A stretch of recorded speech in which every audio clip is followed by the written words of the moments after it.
RCM. My name is Dr. Mohit Singh, son of Priyavrata Singh and Mr. Seema Singh.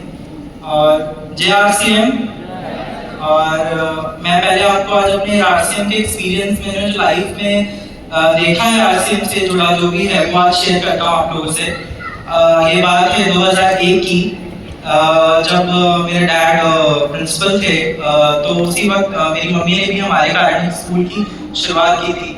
और school में जून का महीना था, बहुत गर्मी का महीना था।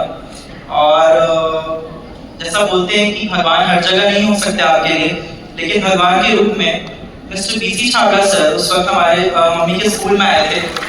और उन्होंने उस वक्त किट हुआ करती थी और सर्फ वगैरह ही प्रोडक्ट्स हुआ करते थे। वो प्रोडक्ट किट दे करके उन्होंने मेरे पापा को, मम्मा को प्लान बताना स्टार्ट कर दिया।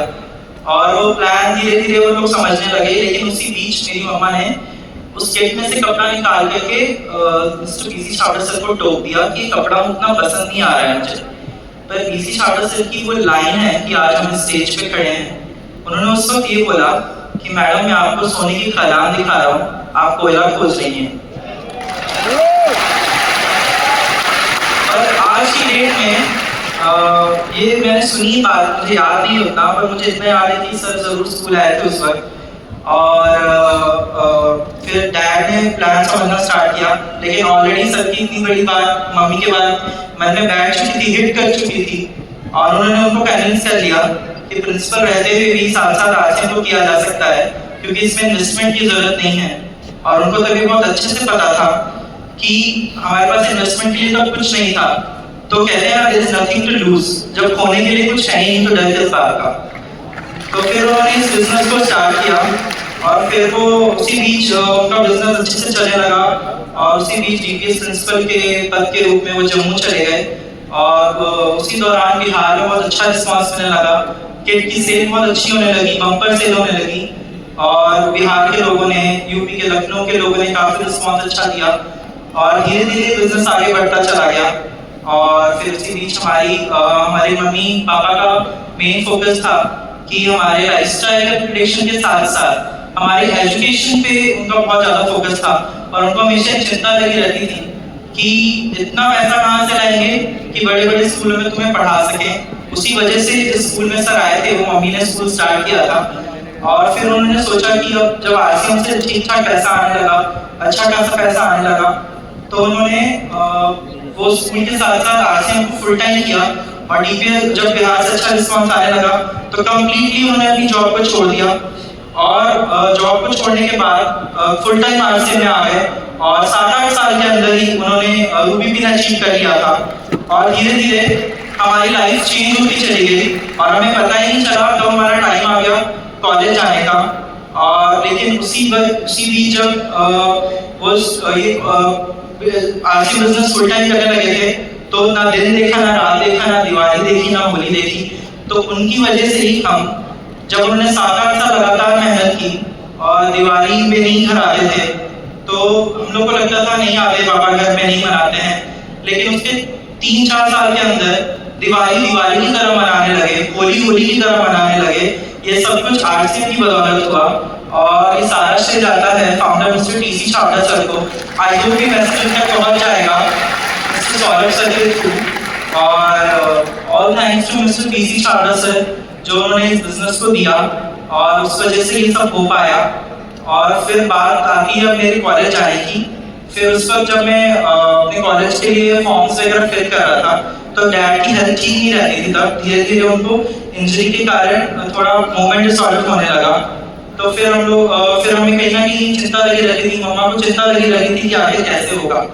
लेकिन RCM का नेटवर्क ऐसा था, को लीडर्स का सपोर्ट ऐसा था कि धीरे धीरे बिजनेस अच्छी ग्रोथ पैटर्न पे चल रहा था और लगातार चेक आ रहा था।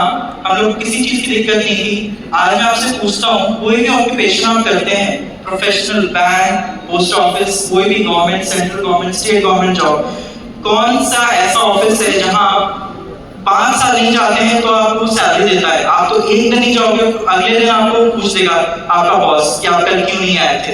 लेकिन ये को-लीडर्स का ऐसा सपोर्ट था, उन्होंने कभी पीछे मुड़ के नहीं पूछा कि सर क्यों नहीं आते हैं मीटिंग में, सर आजकल कोई भी प्लान समझने, कोई न्यूट्रीचार्ज प्रोग्राम की ट्रेनिंग में सब छोड़ दिया उन्होंने। लेकिन आरसीएम के सारे लोग जो लीडर्स जो इसमें काम कर रहे थे, उनकी स्ट्रेंथ ऐसी थी, उनका सपोर्ट ऐसा था कि नेटवर्क चलता चला गया और एक ऐसे मुकाम पे पहुंच गया। और फिर उसी बीच अनफॉर्चुनेटली लास्ट ईयर पापा की सितंबर 2023 में डेथ हो गई और कंपनी ने खुद फ्रंट फुट पे आकर के बोला कि हम सारे डॉक्यूमेंट्स आप हमें मेल कीजिए, हम बहुत रेडी हैं इसको पे ट्रांसफर करने के लिए।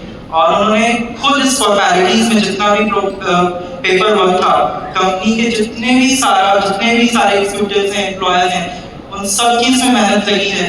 पिछले 6 महीने के अंदर उस मेहनत के साथ उन्होंने इस पेन को ट्रांसफर करा दिया, पेपर वर्क कराने के साथ साथ। और उसके लिए बहुत शुक्रगुजार हूँ कंपनी का और कंपनी की ऐसी पॉलिसी का कि आज मैं आप सबके सामने सब खड़े होकर स्टेज पे बोल पा रहा हूँ।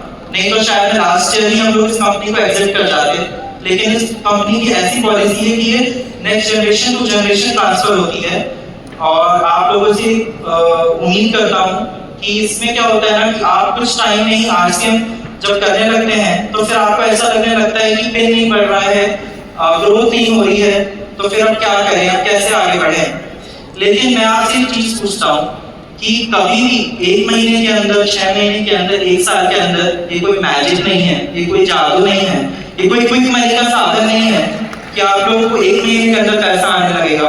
इसमें आपकी मेहनत तो लगेगी और इसमें इन्वेस्टमेंट आपका जीरो लगता है। जैसा कि आपको पता है ये बिजनेस जीरो इन्वेस्टमेंट वाला बिजनेस है। और लास्ट में एक चीज और बोलता हूँ, जब कभी लगे कि पेन अटक गया है, नहीं बढ़ रहा है, आप छोड़ देते हैं, इस बिजनेस में कुछ नहीं बचा है, क्या ट्रेनिंग देंगे, कैसे समझाएंगे, तो एक बार अपनी नेक्स्ट जनरेशन के बारे में सोचिएगा और आप में वो ऊर्जा भर जाएगी और आप इस बिजनेस को फिर से करने लगेंगे। जय आरसीएम। Thank you. जय आरसीएम। जय आरसीएम। कैसे हैं सब? थोड़े लोग बता रहे थे, आप लोग अपने बारे में बताएं तो मैं अपने बारे में आपको कैसे बताऊंगी। कैसे हैं आप सब? अमेजिंग। मेरा नाम प्रतीक्षा सिंह है। मैं नोएडा में ही रहती हूँ।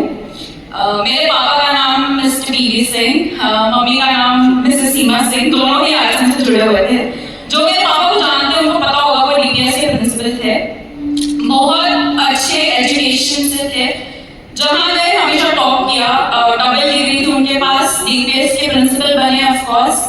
मेरी मम्मी का खुद का स्कूल था, वो भी पोस्ट ग्रेजुएट थी, उन्होंने खुद का स्कूल खोला, वो भी प्रिंसिपल थी। दोनों इतने एजुकेटेड थे। तो एक दिन मैं सोच रही थी कि ऐसा मतलब क्या आप लोग डीपीएस को पापा ने एक टाइम पे क्विट करके आरसीएम क्यों ज्वाइन किया, मुझे बस उसका रीजन जानना था। तो मैं कभी समझ ही नहीं पाई, कभी कुछ भी नहीं पाई। तो उसके बाद क्या हुआ, एक दिन जैसे मेरे भाई ने बताया, बीसी अंकल आए मम्मी के पास और उन्होंने आरसीएम बताया। उस दिन मेरे पापा समझे कि आरसीएम क्यों करना, और आज मैं समझी पापा ने आरसीएम क्यों किया।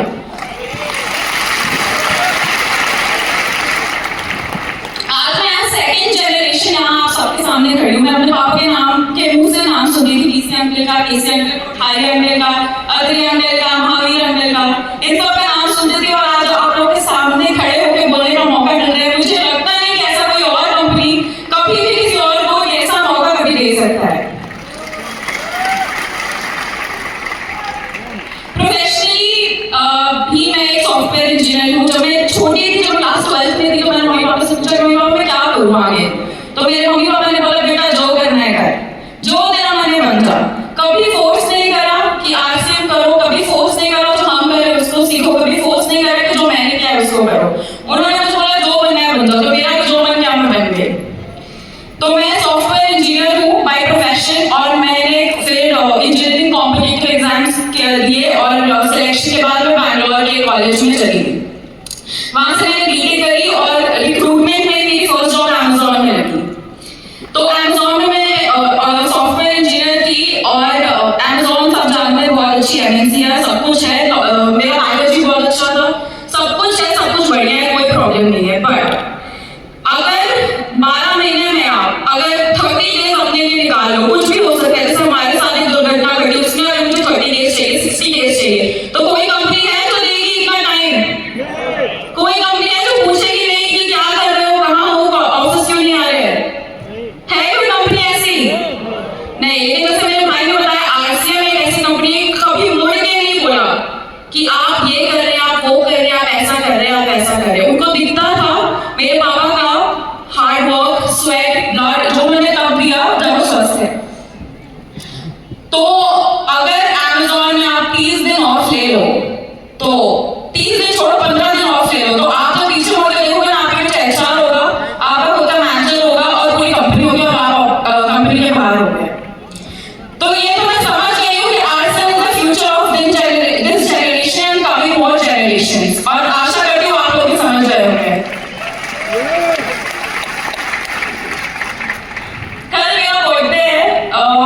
मेरे को समझ नहीं आता मैं अपने मम्मी पापा से और क्या मांगू, उन्होंने मुझे सब कुछ दे दिया है। मैं अपने मम्मी पापा को बस आज अगर वो सुन रहे होंगे तो उनको थैंक यू बोलना चाहती हूँ, और बी से अंदर आपको भी थैंक यू बोलना चाहती हूँ, और ए से अंदर तक ये सबको हो जाएगा। थैंक यू हर चीज़ के लिए, थैंक यू।